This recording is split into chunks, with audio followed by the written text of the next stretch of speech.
아장아장 걷는 아기한테 42.195km 마라톤을 가르쳐주지 않죠. 한 걸음 떼게 하고 팔로 안아주고 또 일으켜서 한 걸음 떼게 하고, 여러분 하나님께서도 우리를 이렇게 인도하십니다. 100m까지 가는 것이 목표라고 해도 100m를 한꺼번에 다 뛰어라 이렇게 하지 않으시죠. 아기 얼굴 바로 앞에서 한 걸음만 떼라 이렇게 하십니다. 한 걸음 떼고 나면 넘어지죠. 넘어져서 울어요. 그러면 팔로 다시 안아주시고 잘했다, 참 잘했다, 다시 해보자. 한 걸음만. 아빠한테 한 걸음만 와봐라. 또 안아주시고. 여러분 하나님께서는 우리를 이렇게 한 걸음씩 한 걸음씩 인도하십니다.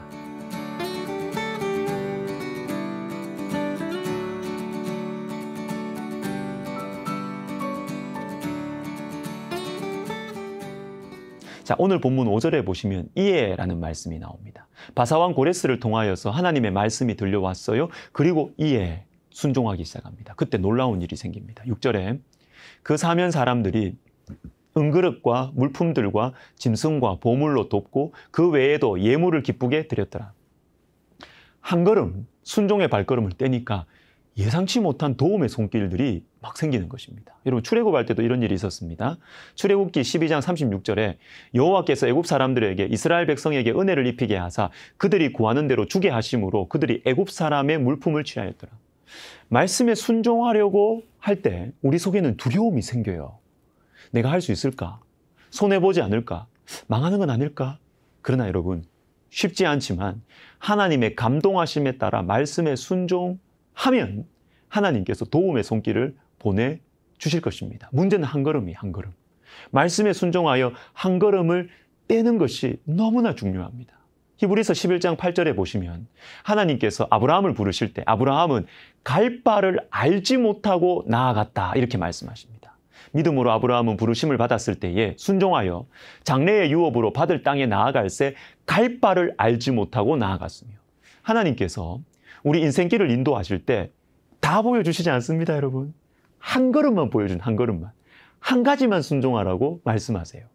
내려놓음이라는 책으로 유명한 그 이용규 선교사님의 말씀을 이제 들은 적이 있습니다. 이분은 하버드 대학에서 역사학으로 박사학위를 받으셨는데 미국으로 유학을 떠나실 때 하나님께서 갑자기 이제껏 연구한 주제 말고 다른 주제를 공부하라고 하시는 것 같아라는 이런 마음이 좀 들었대요. 지금까지는 이분이 중국 역사를 공부했는데 갑자기 주님이 이슬람 역사를 공부하라고 도전하시는 것이었습니다. 하기 싫으셨대요. 전공을 바꾸면 어떤 학교도 나를 받아주지 않을 것 같았고 자기도 공부하기가 힘들고 또 잘하지 못할 것 같아서 순종하기 싫으셨답니다. 왜 이슬람 역사를 공부해야 되는지. 그 당시에는 하나님께서 그 이유를 명쾌하게 다 보여주지 않으셨어요. 어떻게 해야 되지? 불편한 마음을 가지고 있는데 하나님께서 이분에게 주신 말씀이 바로 갈 바를 알지 못하고 이 말씀이에요. 선교사님은 하나님의 말씀에 순종했고 하버드 대학에서 자신을 받아주었습니다. 그리고 박사학위를 하버드에서 받았죠. 그런데 하나님께서 이슬람 역사를 공부하라고 부르신 이유는 여전히 몰라요.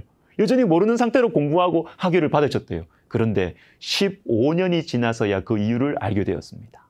하나님께서 몽골에서 성공적으로 사역하던 자신을 세계 최대의 이슬람 국가인 인도네시아로 부르셨을 때 그제서야 알게 된 것입니다. 여러분, 하나님께는 다 생각이 있으십니다. 한꺼번에 다 보여주지 않으시고 한 걸음만 따라오라고 하십니다. 예레미야 선지자도 하나님께서는 이렇게 인도하셨습니다. 예레미야 12장을 보시면 고향 사람들이 예레미야 선지자를 죽이려고 했습니다. 너무 괴로워서 하나님께 한탄하는 선지자, 이 예레미야 선지자에게 하나님께서 이렇게 말씀하십니다. 만일 내가 보행자와 함께 달려도 피곤하면 어찌 능히 말과 경주하겠느냐. 보행자, 걸어가는 사람이죠. 여러분, 걸어가는 사람이 빠릅니까? 말이 빠릅니까? 말이 훨씬 빠르죠. 하나님께서 예레미야에게 하시는 말씀이 바로 이것입니다. 얘야, 걸어가는 사람과 지금 경주하면서 피곤해하면 나중에 말과는 어떻게 경주하겠느냐. 지금 너를 괴롭히는 고향 사람들은 보행자야. 그런데 나중에 네가 감당해야 하는 사람들은 말이란다. 실제로 예레미야가 나중에 감당해야 됐던 사람들이 누구인가 하면 대표적으로 시드기야 왕이 있습니다. 시드기야 왕. 유다의 왕이지만 마음이 간사해요. 또 변덕이 심했어요. 하나님의 말씀에 순종하는 결정을 내렸다가도 다시 뒤집어버리고, 예레미야 선지자를 죽이려고 하다가 또 다시 살려주고, 그러다가 또 옥에 가둬버리고. 이상해요. 또한 나라가 망해도 정신을 못 차리고 자기 유익만 추구하는 귀족들을 예레미야가 감당해야 했습니다. 그리고 이스라엘을 무력으로 짓밟는 바벨론 제국의 장군들도 감당해야 했습니다. 이 사람들은 보통 내기들이 아니에요. 보행자들이 아닙니다. 말들입니다. 예레미야가 앞으로 감당해야 하는 사람들은 말이었습니다. 그런데 하나님께서는 예레미야를 선지자로 부르신 직후에 곧바로 시드기야 왕과 맞서도록 하지 않으세요. 바벨론 장군들을 곧바로 감당하도록 하지 않으세요. 갈 바를 다 보여주지 않으십니다. 고향 사람들 속에서, 익숙한 사람들 속에서 하나님의 사람으로 살게 하시는 것입니다. 믿었던 고향 사람들로부터 미움도 받게 하고 서름도 당하게 하시는 것입니다. 먼저. 물론 그것도 힘들죠. 그러나 나중에 예레미야가 감당해야 할 왕들과 권세자들과 제국의 장군들에 비하면 이 사람들은 아무것도 아니에요. 먼저 보행자와 경주하게 하시는 것이죠. 여러분, 지금 내 곁에 있는 사람들을 사랑으로 섬기는 것이 중요합니다. 지금 나에게 주어진 작은 일을 충성하는 것이 중요합니다. 하나님께서는 우리를 한 걸음씩 한 걸음씩 인도하십니다. 다 보이지 않아도 한 걸음 순종의 발걸음을 뗄 수 있는 이유는 나에게 말씀하시는 이 하나님을 믿기 때문입니다. 다 안 보여도 하나님 믿고 한 걸음 떼는 거예요. 여러분, 올 한 해도 하나님은 우리를 한 걸음씩만 인도하실 거예요. 하나님께 다 생각이 있습니다. 여러분, 우리 하나님을 믿읍시다. 갈 바를 알지 못해도, 다 보이지 않아도 하나님의 말씀에 따라 한 걸음씩만 걸어가면 좋겠습니다. 하나님께 다 생각이 있으십니다. 기도하겠습니다. 하나님 아버지, 우리가 하나님 믿습니다.